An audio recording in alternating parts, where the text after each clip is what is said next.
it's Ray here from City Fan TV. Although we're only 3 games into the women's football season, I thought I'd have a little look back at how we've done so far, how our new players have settled in, and what we should be aiming for. What are our targets to win this season? And to do this, I've been joined by a new person called Selim, who is a football analyst, and he's going to help us hopefully throughout the season on women's football. So the first question for Selim is, it is a little unusual for a young man to be so focused on women's football. How did you get interested in women's football?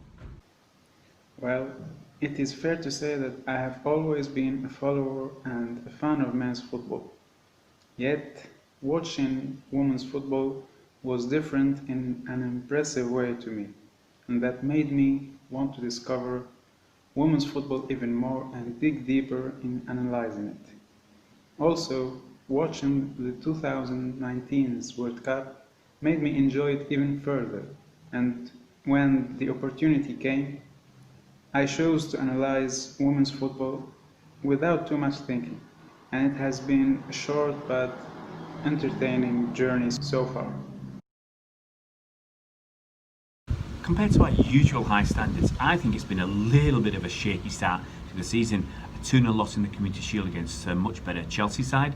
We beat Aston Villa 2-0 through 2 gifted goals from mistakes at the back from them. And we drew with the Brighton side that struggled to avoid relegation last season 0-0 up in Manchester. Am I right to be a little bit concerned about our start to the season?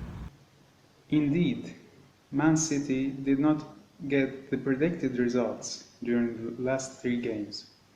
Even though they won against Aston Villa, it is quite understandable to know that City fans are becoming a bit concerned about the team's performance, especially when knowing that the team has been reinforced with world-class players like Lucy Bronze, Alex Greenwood and Sam Mewis.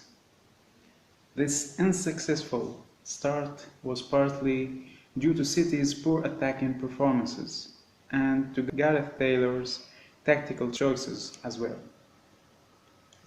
For instance, when considering the Community Shield final, it is worth noting that the midfield and attacking lines were distant, and Stanway was left alone most of the time since both wingers were not cutting inside so often to play close to Stanway and distract the defense, either with passing combinations or with penetrations inside the box. Also, a team that has an experienced and clinical finisher like Ellen White on the bench and is already losing to Chelsea should not keep relying just on Stanway in the box and wait until the last minutes of the game to sub White on. I think she was subbed at the 82 minute, at 82, right? Also, when the team is behind in score, it is better, in my humble opinion, to put White alongside Stanway and take midfielder out. Because playing with 2 forwards, White and Stanway, would have created much more problems for Chelsea's defense, since City will be attacking with 2 forwards, 2 wingers and 2 midfielders coming from the back. Therefore, playing like this in a 4-4-2 formation, like Nick Cushing used to play last season, or according to a 4-2-3-1 formation with Stanway or Lavelle when she comes, or when she becomes ready, as an advanced playmaker behind White, would be more beneficial for City, especially when they need to score goals or play against teams that play defensive football. Moreover, I believe that shooting accuracy and decision-making in the final third are things that need to be improved, since the team creates opportunities but misses a high percentage of them. However, with the signings of players who have experience like Lavelle, Bronze and Greenwood, and the promising performances of Chloe Kelly in attack and Esme Morgan. Things can only get better with time, and City still have a lot of time to recover and do better in the coming fixtures. How do you think our new signings have settled in so far? Well, it is always difficult to judge a player according to their first or second game, especially when they are joining a new team. Alex Greenwood and Lucy Bronze both did well against Brighton, and both should be given more time to get familiar with the team's tactics and the required roles and movements before evaluating their performances. For Sam Mewis, however, we can say that she is proving that she is a very good team player with great vision and accurate passes, and she is going to be a fundamental player this season that can be relied on both in winning the midfield and in starting attacks, especially if Gareth Taylor knows how to exploit her intelligent through balls in the best possible way. And we'll wait to see how Rose Lavelle will do in the coming matches as well. The best performing new signings, however, are Chloe Kelly and Esme Morgan, even though the latter has been already a City player and went on loan to Everton last year.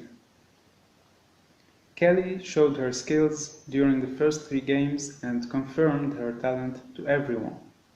This player has got pace, fast and smart dribbling when running, as well as her physical power.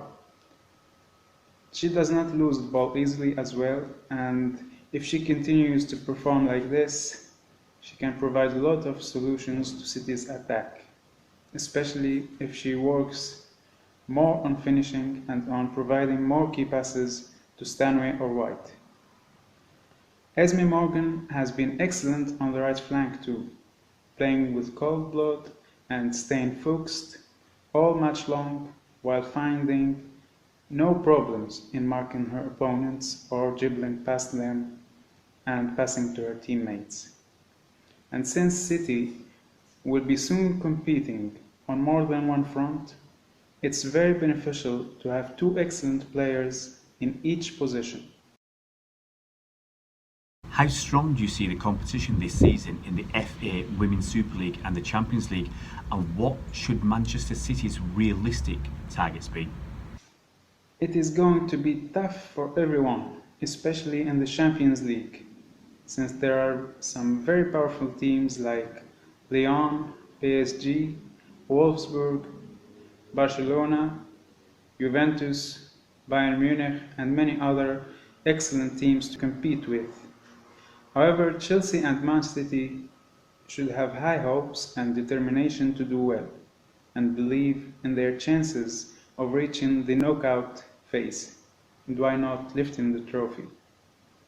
In WSL, the competition for the title will certainly be clear, especially between City, Chelsea and Arsenal. These 3 teams reinforced their squads and are all looking forward to doing all what they can in order to not lose points. However, it won't be easy for anyone, especially in the direct confrontations as well as in matches against teams that play to avoid relegation.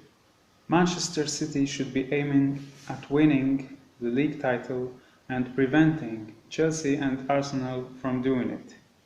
It is not as easy as it sounds, but Manchester City should believe in their ability to win over these teams, because the 3 teams are not so distinct in terms of players' quality, and when the confidence and determination are there, goals can be reached.